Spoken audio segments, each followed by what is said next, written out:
बिहार सरकार में मंत्री अशोक चौधरी और झारखंड जदयू के प्रभारी इस वक्त राजधानी रांची पहुंचे हैं और आने वाले दिनों में कार्यक्रम की जानकारियां दिए हैं।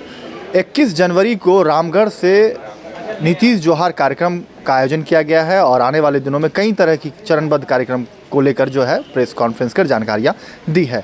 इस वक्त तस्वीरें देखिए, राजधानी रांची के मोराबादी स्थित जो राजकीय अतिथिशाला है वहां प्रेस कॉन्फ्रेंस कर जो है आने वाले दिनों में जदयू के कार्यकर्ताएं कैसे वोटरों तक पहुंचे, कैसे ग्रामीण क्षेत्रों में जो है लोगों तक पहुंचे, उसकी जो है पकड़ जदयू कैसे मजबूत करे झारखंड को लेकर, और क्या कुछ कार्यक्रम जो है इन दिनों आने वाले दिनों में चूंकि लोकसभा चुनाव होने हैं और विधानसभा चुनाव होने हैं उसको लेकर क्या कुछ जानकारियाँ दी है झारखंड जदयू के प्रभारी अशोक चौधरी ने, या कुछ देखिए। प्रदेश अध्यक्ष जी पार्लियामेंट सेशन के चलते व्यस्त रहे, इसलिए आज के इस कार्यक्रम में शामिल नहीं हैं।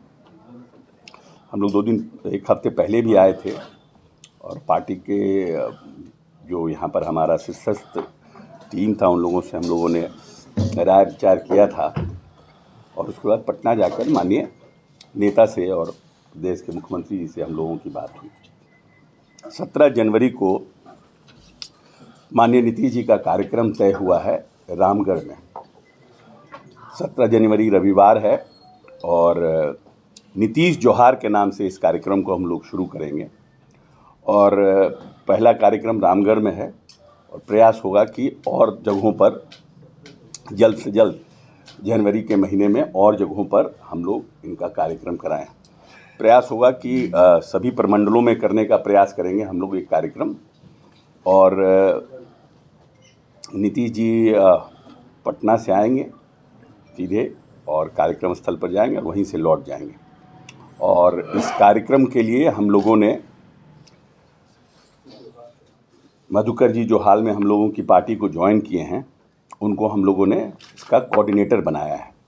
माननीय प्रदेश अध्यक्ष के नेतृत्व में एक टीम रहेगी जो इस कार्यक्रम को संचालन करेगी और उसके कोऑर्डिनेटर रहेंगे मधुकर जी। मधुकर जी अपने लोगों को और साथ में जोड़ेंगे 4-5 लोगों को, और फर्स्ट वीक ऑफ जनवरी से 1 तारीख 2 तारीख 4 तारीख से जब भी हम लोग यहाँ कैंप करेंगे और प्रयास रहेगा कि माननीय नेता का कार्यक्रम पूरी तरह से सफल हो और पूरी मजबूती से आने वाले लोकसभा चुनाव में भी और विधानसभा चुनाव में भी हम लोग पार्टिसिपेट करेंगे और अपने जनता दल यूनाइटेड के जनाधार को कैसे इस प्रदेश में बढ़ाया जाए उसके लिए हम लोग पूरे तौर पर काम करेंगे। और हम समझते हैं कि जब एक बार नीतीश जी का कार्यक्रम रामगढ़ में होगा उसके बाद पूरे प्रदेश में कार्यक्रम चला करके जनाधार को बढ़ाने का हम लोग प्रयास करेंगे।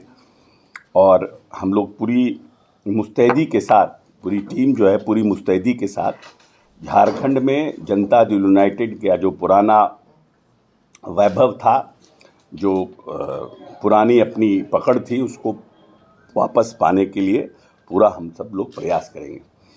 एलईडी की टीम और सभी जो हमारे 5-6 ज़िले हैं, इसमें जो रामगढ़ के आसपास के ज़िले हैं उस पर हमारा ज़्यादा कंसंट्रेशन रहेगा और वहाँ पर हम लोगों का दिल्ली से कलाकार आके इस कार्यक्रम को सफल बनाने के लिए और इस कार्यक्रम में पार्टिसिपेट करने के लिए लोगों को आग्रह करेगा म्यूज़िक के माध्यम से, कलाकारों के माध्यम से। और हम 4-5 एलईडी वैन भी कि कैसे क्यों नीतीश जी के साथ आइए, क्यों नीतीश जी को आप, what is the difference in are leader, उन सब का सॉन्ग भी बन रहा है, उन सब को चला करके और हम लोग का प्रयास होगा कि हम लोग मजबूती के साथ इस कार्यक्रम को सफल बनाने का प्रयास करें। और इस कार्यक्रम का हम लोगों ने नाम दिया है नीतीश जोहार। हम तो अभी लोकसभा चुनाव में क्या लाए, अभी तो हम अपनी पार्टी को खड़ा कर रहे हैं ना, हम अपना वोट बैंक को बढ़ाने के लिए, अपने वर्कर के मोनाल को रेस करने के लिए प्रयासरत है ना। और जब चुनाव में जाएंगे तब उस समय ये सब बात करेंगे कि हमारा क्या होगा, अलायंस होगा, कैसे होगा, किन सीटों पर हम लड़ेंगे, किन किन पार्टियों के साथ होगा, किन किन नेताओं को हम अपने यहाँ बुलाएंगे। वो सब तो स्ट्रैटेजी, चुनाव का स्ट्रैटेजी ने। अभी तो हम संगठन पर काम कर रहे हैं। 45% बिहार में जो लोग हैं जो अनुसूचित जाति जनजाति के हैं वो गरीबी रेखा से नीचे हैं। 45% आज़ादी के 77 साल बाद भी। तो जितने लोग इस तरह का कार्यक्रम करेंगे उसका अंतर्गत फ़ायदा तो उन्हीं को मिलेगा ना।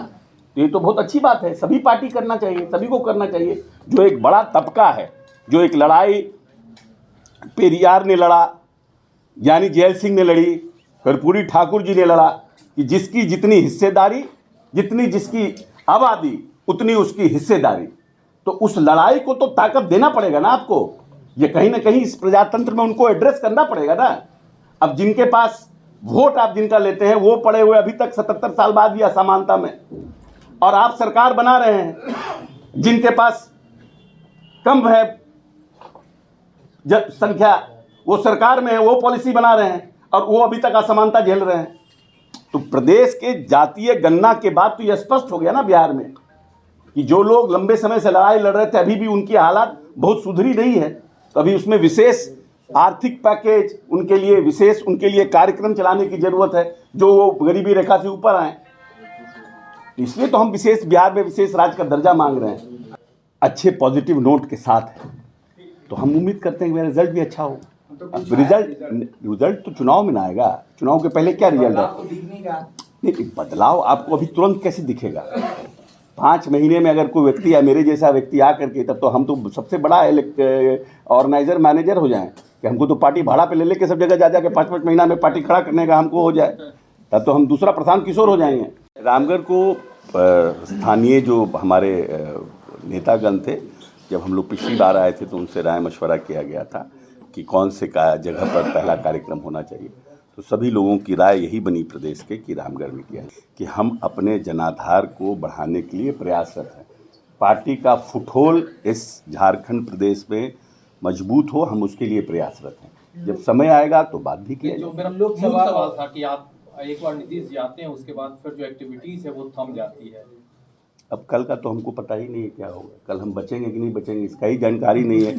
तो आप इतना आगे का कैसे हमसे सवाल पूछ सकते हैं?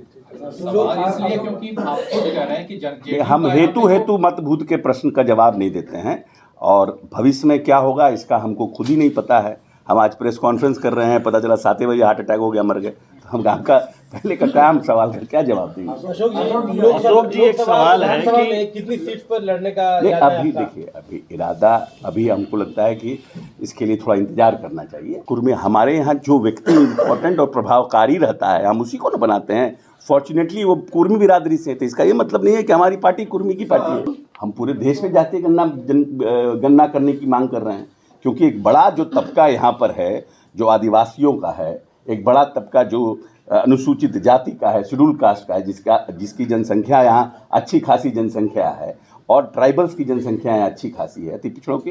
तो उसमें ये जानना तो बहुत ज़रूरी है ना सरकार को कि सरकार जिस बजट को बना रही है, और आज़ादी के 77 साल बाद भी अभी तक एक बड़ा पूरा सेक्शन जो लंबे समय से असमानता का लड़ाई लड़ रहा था वो अभी भी हाशिए पर पड़ा हुआ है।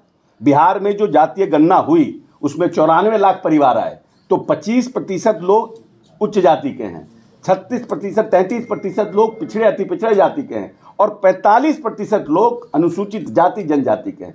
तो जो इतना बड़ा 77 साल आपने बजट का निर्माण किया, फिर भी जो असमानता की लड़ाई है उसमें 50% लोग गरीबी रेखा से नीचे जी रहे हैं। तो इसका मतलब कहीं ना कहीं जो बजट का निर्माण हो रहा है, जो योजना का प्रारूप बन रहा है, वो असल में उन लोगों के पास नहीं जा रहा है जिसकी लड़ाई बाबा साहब अम्बेडकर और महात्मा गांधी लड़े।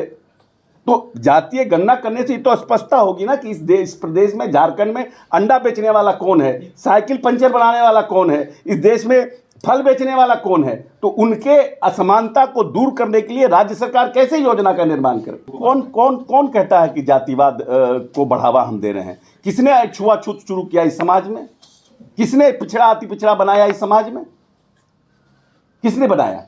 और ये जो लोग बोलते हैं कि जातिवाद को बढ़ावा दे रहे हैं, वो क्यों कहते हैं हिंदू और मुस्लिम? मुस्लिम अफगान से आए थे क्या? जो इस प्रदेश के मुस्लिम है वो कहाँ से आए थे? वो अफगान से आए कि हिंदू में जो असमानताएं थी उसके चलते लोग हिंदू से मुसलमान में ट्रांसफर हुए, क्योंकि आपने उनको इतना प्रताड़ित किया कि वो लोग मुसलमान हो गए, क्योंकि मुसलमानों में असमानता नहीं थी।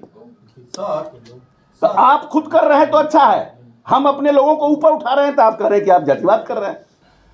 पूरी मजबूती से झारखंड में अपने जनाधार को भी बढ़ाने का प्रयास करेंगे, हम अब सीटों को भी लड़ने का प्रयास करेंगे, और जो हमारा पुराना वैभव था पार्टी का उसको झारखंड में वापस पाने के लिए प्रयासरत रहे। थोड़ा समय दीजिए ना, थोड़ा समय दीजिए। अभी तो हम लोग को 4-5 महीने हमको आए हुए हुआ है, हम लोग प्रयास कर रहे हैं। अब मेरा थॉट प्रोसेस अलग हो सकता है काम करने का, आपका, आप एक ही ऑफिस में 2 आदमी 2 तरह से काम करते हैं, रिजल्ट सबका अपना अपना आता है।